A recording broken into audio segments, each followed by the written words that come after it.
کبھی آپ نے رو کر دعا کی ہو اور پھر بھی وہ پوری نہیں ہوئی؟ کبھی آپ نے یہ سوچا ہے یا اللہ میں بار بار مانگ رہی ہوں پھر بھی کیوں نہیں مل رہا؟ کبھی ایسا لگا شاید میری دعا سنی ہی نہیں جا رہی؟ اگر آپ کے دل میں بھی یہ سوال آیا ہے تو آج کا یہ ویڈیو آپ کے لیے ہے، کیونکہ آج ہم سچ جانیں گے دعا قبول کیوں نہیں ہوتی اور کب ہوتی ہے۔ کبھی آپ نے رو کر دعا کی ہے اور پھر بھی وہ پوری نہیں ہوئی؟ کبھی آپ نے یہ سوچا ہے یا اللہ میں بار بار مانگ رہی ہوں پھر بھی کیوں نہیں مل رہا؟ کبھی ایسا لگا شاید میری دعا سنی ہی نہیں جا رہی؟ اگر آپ کے دل میں بھی یہ سوال آیا ہے تو آج کا یہ ویڈیو آپ کے لیے ہے، کیونکہ آج ہم سچ جانیں گے دعا قبول کیوں نہیں ہوتی اور کب ہوتی ہے۔ سب سے پہلے ایک بات اپنے دل میں پکا کر لو، اللہ آپ کی ہر دعا سنتا ہے۔ ایک بھی دعا ایسی نہیں ہے جو اللہ تک نہ پہنچے۔ قرآن میں اللہ تعالیٰ فرماتے ہیں مجھے پکارو میں جواب دوں گا، سورہ غافر میں۔ لیکن پرابلم کہاں ہے؟ پرابلم یہ ہے ہم چاہتے ہیں ہر دعا ہمارے ٹائم پر اور ہمارے طریقے سے پوری ہو، لیکن اللہ جانتا ہے کب دینا ہے، کتنا دینا ہے اور کیا دینا ہے۔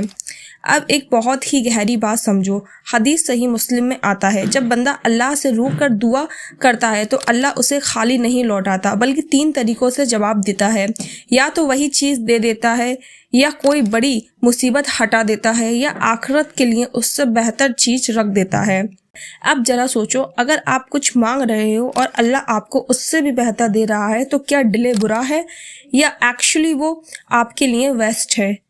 ہم لمیٹڈ سوچتے ہیں اور اللہ ان لمیٹڈ جانتا ہے۔ اصلی وجہ جس کی وجہ سے ہمیں لگتا ہے کہ دعا ایکسیپٹ نہیں ہو رہی، حرام کمائی حرام کھانا۔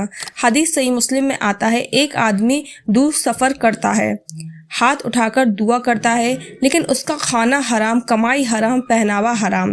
تو نبی کریم صلی اللہ تعالیٰ علیہ وآلہ وسلم نے فرمایا اس کی دعا کیسے قبول ہوگی؟ یعنی اگر ہماری انکم ہی غلط ہے تو دعا کا اثر کم ہو جاتا ہے۔ جلد بازی کرنا، ہم 2-3 دن دعا کرتے ہیں پھر کہتے ہیں کچھ نہیں ہوا۔ بخاری اینڈ مسلم میں آتا ہے تمہاری دعا قبول ہوتی رہتی ہے جب تک تم یہ نہ کہو میں نے دعا کی لیکن قبول نہیں ہوئی۔ یعنی جلدی ہار ماننا سب سے بڑی غلطی ہے۔ گناہ چھوڑنا نہیں، ہم چاہتے ہیں اللہ ہماری سنے لیکن ہم اللہ کی بات نہیں مان رہے۔ ہم دعا کرتے ہیں اور وہی گناہ ریپیٹ کرتے رہتے ہیں، ایسے میں اثر کم ہو جاتا ہے۔ دل سے دعا نہیں کرنا، ہم دعا کر رہے ہیں لیکن دل کہیں اور ہے، موبائل میں، دنیا میں، ٹینشن میں۔ حدیث میں آتا ہے اللہ غافل دل کی دعا قبول نہیں کرتا۔ یعنی دعا صرف شبد نہیں، دل سے ہونی چاہیے۔ دوسروں کا دل دکھانا، اگر ہم کسی کا حق مار رہے ہیں یا کسی کو ہرٹ کر رہے ہیں تو ہماری دعا رک جاتی ہے۔ یاد رکھو مظلوم جس پر ظلم ہوا ہے کہ بد دعا سیدھی لگتی ہے۔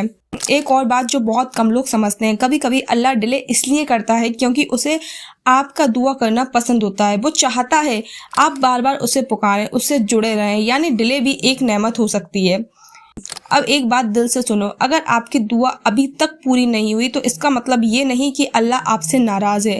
ہو سکتا ہے اللہ آپ کو کسی بڑے نقصان سے بچا رہا ہو سکتا ہے جو آپ مانگ رہے ہو وہ آپ کے لیے اچھا نہ ہو، اور ہو سکتا ہے اس سے بھی بہتر آپ کے لیے لکھ دیا گیا ہو۔